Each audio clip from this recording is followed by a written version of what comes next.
አንዳንድ ሰዎች የሕክምና ባለሙያዎች እንኳን ለጥያቄዎቻቸው መልስ እንዲፈልጉ የሚያደርግና አልፎ የሚከሰት አካላዊ መገለጫ ይዘው እንዴት እንደሚወለዱ ጠይቀው ያውቃሉ? በመላው ዓለም ልዩ የሆኑ ውጫዊ ገጽታዎች፣ አስደናቂ የጄኔቲክ ሁኔታዎችና አነቃቂ የህይወት ታሪኮች ያሏቸው በሚሊዮን የሚቆጠሩ ሰዎችን ያስደነቁ አስደናቂ ጥቁር ግለሰቦች አሉ። እንኳን ወደ አድማስ ቲዩብ በሰላም መጣችሁ። በዛሬው መሰናዷችን ከስንት አንድ ከሚገኙ ልዩ ባህሪዎች ጀምሮ እስከማይታመኑ የሕክምና ምስጢሮች ድረስ ይዘንላችሁ ቀርበናል። እነዚህ አንደበት የሚያሳጡ 11 አስደናቂ ግለሰቦች የህይወት ጉዞን ይዘንላችሁ ቀርበናል። ለቻናላችን አዲስ ከሆኑም ሰብስክራይብ በማድረግ አብራችሁን ቆዩ።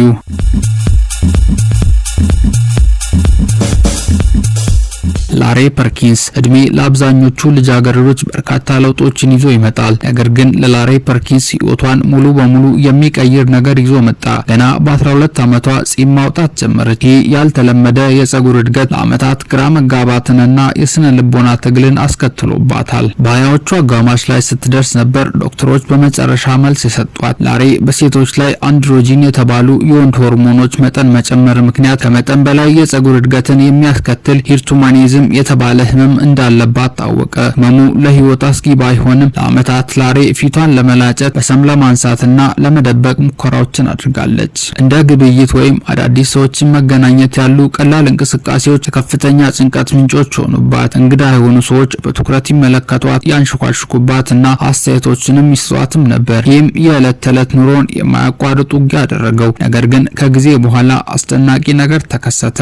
ላሬ ሁኔታዋን በውርደት እንዲገልጻት ከመፍቀድ ይልቅ ልትቀበለው መረጠች። ጉዞዋን በይፋ ለህዝብ በማካፈል በሰውነት ገጽታና በራስ መተማመን ማጣት ለሚታገሉ ሰዎች የተስፋ ብርሃን ሆነች። ዛሬ ላሬ የምትከበረው በልዩ ገጽታዋ ብቻ ሳይሆን በማይበገረው በራስ መተማመኗም ጭምር ነው። ታሪኳ እውነተኛ ውበት በማህበረሰቡ መመዘኛዎች የሚገለጽ ሳይሆን ራስን በመቀበል ውስጥ እንደሚገኝም ማሳያ ነው።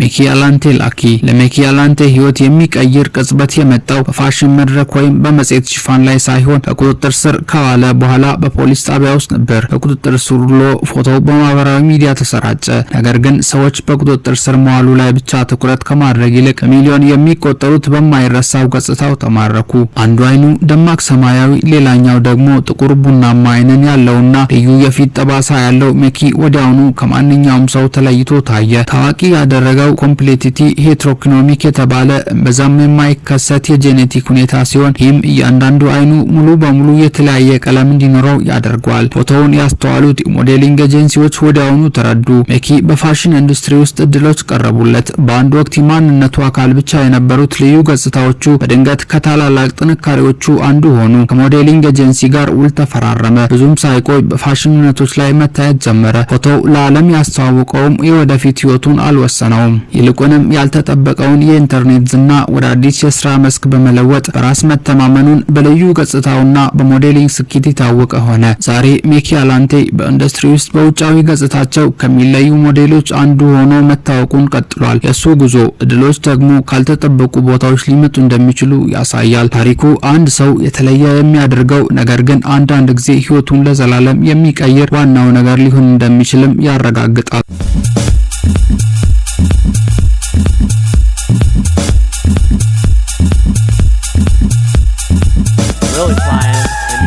ራልፍ ሱፍኖት እያደገ ሳለ ሰዎች ያፌዙበት የነበረው ገጽታው አንድ ቀን በፋሽን ኢንዱስትሪ ውስጥ አንዱ ያደርጓል ብሎ ፈጽሞ አስቦ አያውቅም። በሄይቲ ተወልዶ በ9 ዓመቱ ወደ ኒውዮርክ ከማቅናቱ በፊት ራልፍ አብዛኛውን የልጅነት ጊዜውን በመገለል ውስጥ አሳልፏል። ቆዳው በሄደበት ሁሉ ጎልቶ እንዲታይ በሚያደርጉ ጥቅጥቅ ባሉ የነጠብጣብ ምልክቶች የተሸፈነ ነው። ምንም እንኳን ትንኮሳ ቢደርስበትም ራልፍ የሌሎች ሰዎችን አስተያየት ማንነቱን እንዲወስነው አልፈቀደም። ያደገ ሲሄድ የተሻለ የወደፊት ህይወትን የመገንባት ህልም ነበረው። እንዲያውም የቆዳ ሁኔታዎችን ለመረዳት የቆዳ ሕክምና ለማጥናትም አስቦ ነበር። ነገር ግን ፎቶግራፍ አንሺው አሮን ቴይለር በብሩክሊን መናፈሻ ውስጥ ያገኘው ህይወቱ ያልተጠበቀ አቅጣጫ ያዘ። በራልፍ የማይካድ ማራኪነት የተደነቀው ቴይለር ሞዴሊንግ እንዲጀምር አበረታታውና የኢንስታግራም አካውንት እንዲከፍትም ረዳው። ቀላል የማህበራዊ ሚዲያ ገጽ ሆኖ የጀመረው ነገር ግን ወዲያውኑ የፋሽን ኢንዱስትሪውን ትኩረት ሳበ። በ2016 የራልፍ ህይወት በአንድ ጀንበር ተቀየረ። ቀየረ። ከዚያ በመነሳት ራልፍ በፋሽን ትርኢትና በማስታወቂያዎች ላይም ታየ። ዛሬ ላልፍ በትልቁ ትንኮሳ ወይም በሰውነት አለመተማመን ለሚታገሉ ወጣቶች ተስፋ ብርሃን ሆኗል። የራልፍ ጉዞ ትልልቅ ልዩነቶቻችን ትልልቅ ጥንካሬዎቻችን ሊሆኑ እንደሚችሉ ማሳያ ነው። በአንድ ወቅት የተገለለ እንዲመስል ያደረጉት ገጽታዎቹ አሁን በዓለም አቀፍ ደረጃ እየተከበሩለት ይገኛሉ። ይህም እውነተኛ በራስ መተማመን የሚመጣው ያለንን ማንነት አምነን በመቀበል እንደሆነም ያረጋግጣል።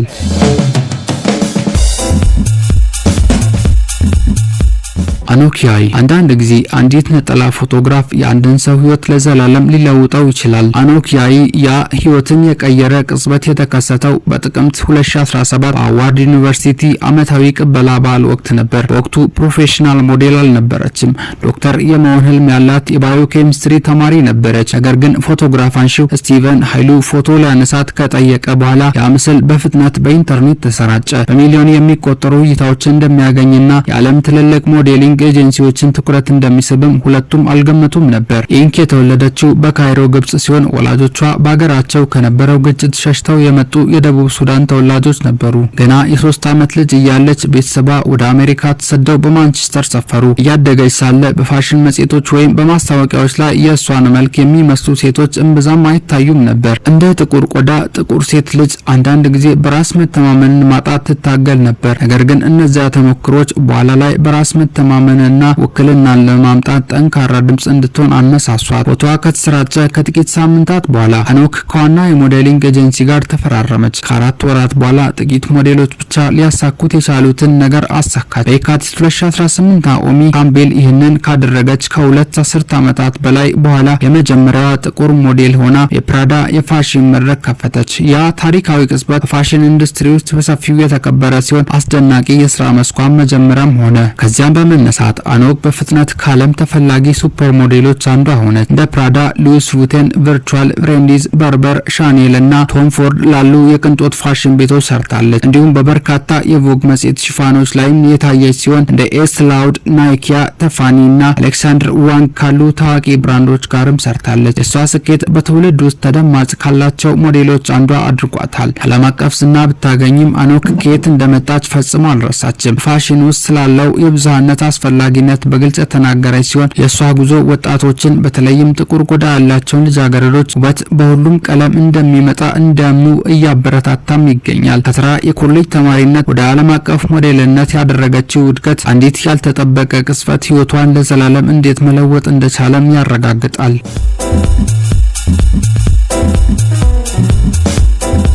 ታንዶ ሆፓ ለብዙ ህጻናት ትምህርት ቤት የመማሪያና የጓደኛ ማፍሪያ ቦታ ነው። ነገር ግን ለታንዶ የተለየ መልክ ስላላት ብቻ መገለል የሚደርስባት ቦታ ነበር። በደቡብ አፍሪካ አልቢኒዝም ይዛ የተወለደችው ታንዶ ነጭ ቆዳ፣ ቀላ ያለ ጸጉርና የዕለት ተዕለት ኑሮን ፈታኝ የሚያደርግ የአይን እይታ እክል ይዛ አድጋለች። በልጅነቷ ታንዶ ብዙ ጊዜ የሚያናድዱ አስተያየቶች ይደርሱባት የነበረ ሲሆን በአንዳንድ የአፍሪካ ክፍሎች አልቢኒዝም ያለባቸው ሰዎች ለአደጋ ለጥላቻና ለጥቃት የሚዳረጉበት አጉል እምነቶች አሉ። ፍርሃት ዝም ብሎ እንዲያስተኛት ከመፍቀድ ይልቅ ታንዶ ለዓመታት ችላ ተብለው ለነበሩ ድምጽ ለመሆን መረጠች። ታንዶ በዓለም እንደ ሞዴል ሆና ከመታወቋ በፊት የህግ ባለሙያ ለመሆን ተምራለች። በደቡብ አፍሪካ ብሔራዊ አቃቤ ህግ ባለስልጣን ውስጥ ከባድ የወንጀል ጉዳዮችን የምትከታተል ትንሿ አቃቤ ህግ ሆና ሰርታለች። ለፍትህ ያላት ፍቅር የሌሎችን መብትና ክብር ለመጠበቅ ያላት ቁርጠኝነትን ያሳያል። በ2012 የደቡብ አፍሪካን ፋሽን ዲዛይነር ገርቲዋንን ኮትዝን ባገኛት ጊዜ እና ሞዴሊንግ እንድትጀምር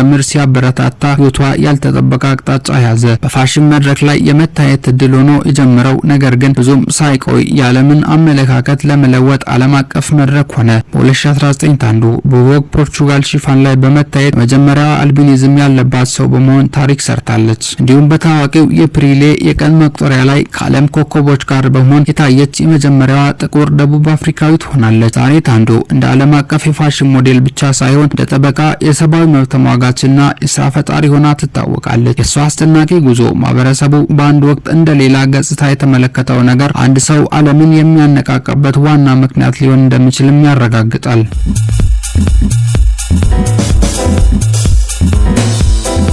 ኦርላንድ ሴሌር ገና የ10 ዓመት ልጅ እያለ በቤዝቦል ሜዳ ላይ የደረሰበት ያልተጠበቀ አደጋ ህይወቱን ለዘላለም ቀይሮታል። በ1979 በቨርጂኒያ ከጓደኞቹ ጋር እየተጫወተ ሳለ በቤዝቦል ኳስ ጭንቅላቱ ተመታ። ወደ መሬት ወድቆ ነበር። ነገር ግን ከጥቂት ደቂቃዎች በኋላ ተነስቶ አቧራውን አራግፎ መጫወቱን ቀጠለ። ወደ ሆስፒታል እንኳን አልሄደም ነበር። ነገር ግን ብዙም ሳይቆይ አንድ እንግዳ ነገር መከሰት ጀመረ። ኦርላንዶ ትልልቅ ክስተቶችን ብቻ ሳይሆን እያንዳንዱን ቀን ፍጹም በሆነ ዝርዝር ማስታወስ እንደሚችል አስተዋለ። ምን እንደለበሰ፣ ምን እንደበላ፣ አየር ሁኔታው ምን እንደሚመስል፣ በቴሌቪዥን ምን አይነት ፕሮግራሞች እንደነበሩ ጭምር አእምሮው ልክ እንደ ኃይለኛ የቀን መቁጠሪያ ሆኖ ነበር። ዶክተሮች ይህንን የቀን መቁጠሪያ ትውስታ ሳቫንታ ሲንድሮም የተባለ እምብዛም የማይከሰት የአእምሮ ብቃት ነው። ከተፈጥሮ ችሎታ ጋር ከሚወለዱት አብዛኞቹ ሳቫንቶች በተለየ ኦርላንዶ በአእምሮ ጉዳት ምክንያት ይህንን አስደናቂ ስጦታ ያገኘ ሲሆን ይህም የእሱን ታሪክ እስካሁን ከተመዘገቡት አስደናቂ ጉዳዮች አንዱ ያደርገዋል። ምንም አይነት ችሎታ አላጣም። ይልቁንም ሳይንቲስቶች አሁንም ሙሉ በሙሉ ሊያብራሩ የማይችሉት ልዩ ስጦታ አገኘ። ዛሬ ኦርላንዶ ሴለር አደጋው ጀምሮ ያለውን እያንዳንዱን የህይወቱን ቀናትና ክስተቶች ማስታወስ ይችላል። ይህንን ስጦታ በራሱ አልጠየቀም፣ ነገር ግን በየቀኑ አብሮት ይኖራል። ታሪኩ አንዳንድ ጊዜ ተራ አደጋ በሰው ልጅ አእምሮ ውስጥ በእውነት አስደናቂ ነገር ሊፈጥርም እንደሚችልም ያረጋግጣል።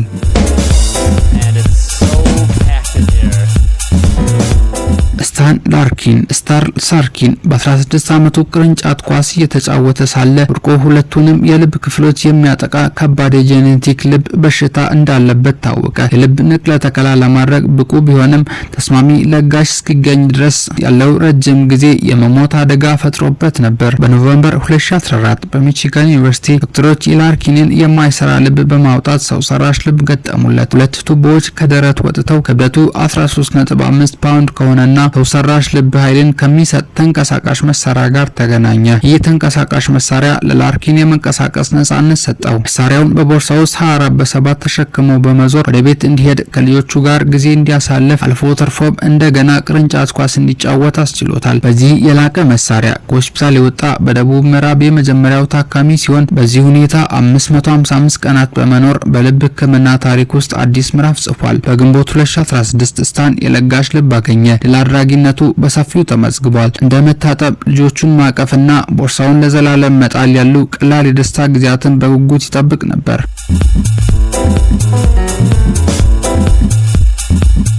ኪማኒጋንጋ ማሩጌ። አብዛኞቹ ሰዎች አንደኛ ክፍል የሚጀምሩት በ6 ወይም በ7 ዓመታቸው ነው። ነገር ግን አንድ ሰው ለመማር ፈጽሞ እንደማይረፍድም አረጋግጧል። 84 ዓመቱ ኪማኒጋንጌ ጽናትና የህይወት ዘመን ህልሙን ብቻ ይዞ ወደ ኬንያ የመጀመሪያ ደረጃ ትምህርት ቤት ገባ። ቅድመ አያቱ ሊሆኑ በሚችሉ ትናንሽ ልጆች ተከቦ በታሪክ ውስጥ በእድሜ ትልቁ ሰው በመሆን መላው ዓለም በሚሊዮኖች የሚቆጠሩ ሰዎችን አነሳስቷል። በ1920 አካባቢ እንደተወለደ የሚነገረው ማሩጌ በብሪታንያ ቀኝ ግዛት ስር በነበረበት ወቅት ሲሆን ወቅቱ በድህነትና በጭቆና ምክንያት ለኬንያውያን የትምህርት ዕድል ፈጽሞ አልነበረም። በ1950ዎቹ በቀኝ ግዢ ኃይሎች ላይ በተነሳው የማኦ አመጽ ላይ በድፍረት የተዋጋ ሲሆን ጭካኔ የተሞላበት እስራትና ስቃይ ደርሶበታል። ለብዙ አስርት ዓመታት የማንበብና የመጻፍ ህልሙ ተዘግቶ ቆይቷል። በ2003 የኬንያ መንግስት ነጻና አጠቃላይ የአንደኛ ደረጃ ትምህርትን ሲያስተዋውቅ ሁሉም ነገር ተቀየረ። በእድሜው ሳይሸማቀቅ ከሱ በ80 ዓመት የሚያንሱ ልጆች አጠገብ በደስታ ተቀምጦ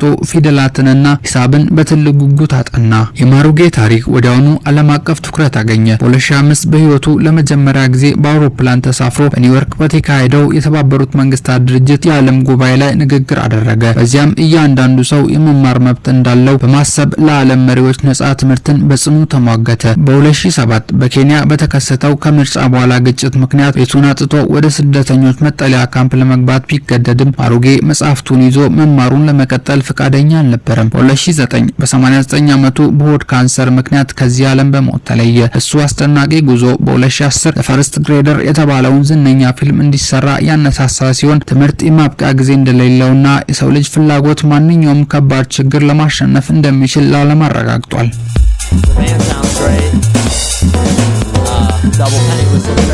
ፌሊክስ አሬና ኪንግ ፌላ በመባል የሚታወቀው ፌሊክስ አሬና ኬንያ የሚኖር ሲሆን ማህበራዊ ሚዲያና በዜናዎች ላይ ወደ 10 ሜትር የሚጠጋ ረጅም የሹሩባ ጸጉር ስላለው ታዋቂ ሆኗል። እሱ ጸጉር አሰራር እንደ ረጅም አንገት ያለ ተፈጥሯዊ አካላዊ ሁኔታ ሳይሆን እንደ ልዩ የግል ብራንድ አድርጎ ለዓመታት ጠብቆት የቆየው ሆን ተብሎ የተደረገ የጸጉር እድገትና አሰራር ነው። ፌሊክስ ረጅሙን የጸጉር አሰራር የተጠቀመው በሞዴሊንግና በፋሽን ኢንዱስትሪ ውስጥ ጎልቶ ለመታየትና ስም ለማትረፍ ነው። ለአካባቢው መገናኛ ብዙሃን በሰጠው ቃለ ምልልስ መሰረት በዕለት ተዕለት ህይወቱ ውስጥ የጸጉሩን ክብደትና ርዝመት ለመቆጣጠር ይቸገራል። ይህም ወደ ውጪ በሚወጣበት ጊዜ ወይም በፈጠራ ስራዎች ላይ በሚሰራበት ጊዜ ጸጉሩን እንዲይዙለትና እንዲያስተካክሉለት ረዳቶች ይቀጥራል። ጸጉሩ ንጹህና ውብ ሆኖ እንዲቆይ ፌሊክስ ረጅሙን ጸጉር የሚያጥቡና የሚንከባከቡ ባለሙያ የጸጉር አስተካካይን ዘወትር ይጎበኛል። ይህ የጸጉር አሰራር ለማንነቱ መገለጫ ሆኖ በማህበራዊ ድረገጾችና በህትመት ውጤቶች ላይ ትኩረትን እየሳበ ይገኛል።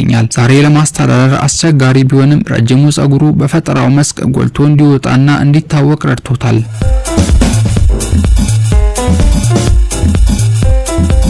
ሻኔል ታፔር በካሊፎርኒያ አሜሪካ የምትኖር ሴት ስትሆን በዓለም ላይ ረጅሙ ምላስ ያላት ሴት በመሆን በጊኒስ ወርልድ ሪከርድስ እውቅና አግኝታለች። ምላሷ ከጫፍ እስከ ጫፍ ከንፈር 3.8 ኢንች ወይም 9.75 ሴንቲሜትር የሚለካ ሲሆን ይህ ርዝመት የዓለምን ትኩረት ስቧል። ሻኔል ይህንን ልዩ ገጽታዋን ገና በወጣትነቷ ያወቀችው ቢሆንም ምን ያህል ብርቅዬ እንደነበር የተረዳችው ግን ቆየት ብሎ ነበር። በጊኒስ ወርልድ ሪከርድስ ተለክቶ ከተረጋገጠ በኋላ በይፋ ማዕረጉን አግኝታ በዚህ ልዩ የአካል ክፍሏ በዓለም አቀፍ ደረጃ ታዋቂ ሆናለች። እንዲህ አይነቱን ረጅም ምላስ መያዝ ደስታንና ተግዳሮቶችን ይዞ መጥቷል። ሻኔል ምላሷን ብቻ በመጠቀም አፍንጫዋንና አገጯን መንካት፣ ኩባያዎችን መገልበጥ የመሳሰሉ ያልተለመዱ ድርጊቶችን ማከናወን ችላለች። እነዚህ ችሎታዎች በማህበራዊ ሚዲያ ላይ ጠንካራ ተሳትፎ እንዲኖራት አድርጓል። የዓለም ክብረ ወሰን መያዟ ራሷን እንድትቀበልና አካሏን በጥሩ ሁኔታ እንድትመለከት እንደረዳት ተናግራለች። ታሪኳ አንድን ሰው የተለየ የሚያደርገው ነገር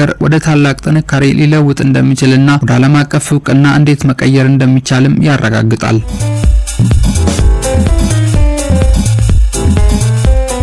ጄዳና አንቲዋን በማህበራዊ ሚዲያ ላይ በማደግ ላይ ያሉ ጥንዶች ሲሆኑ ሁለቱም የተወለዱት ኦስትሮጀኔሲስ ኢምፐርፌክታ በተባለ የአጥንት በሽታ ነበር። ይህ በሽታ አጥንታቸውን በቀላሉ የሚሰብር ሲሆን በህይወታቸው ውስጥ ከ600 በላይ ከባድ የአጥንት ስብራትም አጋጥሟቸዋል። ጥንዶቹ በማስነጠስ ብቻ የጎድን አጥንታቸው የተሰበረበት ጊዜ እንዳለ እንኳን ይናገራሉ። ነገር ግን ጠንካራ የሚያደርጋቸው በመካከላቸው ያለው ትስስርና መግባባት ነው። ሆኖም ታሪካቸውን በቲክቶክና በዩቲዩብ ማጋራት ከጀመሩ ወዲህ ሁሉም ሰው ደጋፊ አልነበረም። ሆኖም አንቲዋን ጥላቻው እንዲያሸንፍ አልፈቀደም። እኔ አስቀያሚ ነኝ ብለው ካሰቡ የእነርሱ አስተያየት ነው፣ እኔ ግድ የለኝም ይላል። ለመደበቅ ከመሞከር ይልቅ ይህንን በትዕግስትና በቀልድ በማለፍ አካል ጉዳተኝነት ላለባቸው ሌሎች ሰዎች መነሳሳትን ይፈጥራሉ። ጄዳ በኩራት መኖሩ እኔን አይቆጣጠረኝም ስትል፣ አንቲዋን ደግሞ እውነተኛ ፍቅር ማግኘት እንደምችል አሳይቶኛል። ፍቅርና በራስ መተማመን ከማንኛውም የተሰበረ አጥንት የበለጠ ጠንካራ መሆናቸውን አብረን አረጋግጠናል ሲልም ይጨምራል። እነዚህ አስደናቂ ግለሰቦች የተለየ መሆን ድክመት ሳይሆን ብዙውን ጊዜ አንድን ሰው በእውነት የማይረሳ የሚያደርገው መሆኑንም ያረጋግጣሉ። በብሩህ የጄኔቲክ ባህሪያት፣ በአስደናቂ የመቋቋም አቅም ወይም አነቃቂ የህይወት ታሪክ እያንዳንዳቸው ልዩነት መከበር እንጂ መደበቅ እንደሌለበት ለዓለም አሳይቷል። ውድ የአድማስ ቲዩብ ቤተሰቦቻችን የዛሬው ዝግጅታችን ይህንን ይመስል ነበር። ለእናንተ ለውድ ተከታታዮቻችን ስንል የማንወጣው ተራራ የማንፈነቅለው ድንጋይ የለምና እንጎደለ ምን እንጨምር እያልን ቀጣይ በሌላ መሰናዶ እስክንገናኝ ድረስ ቸርን ሰንብት።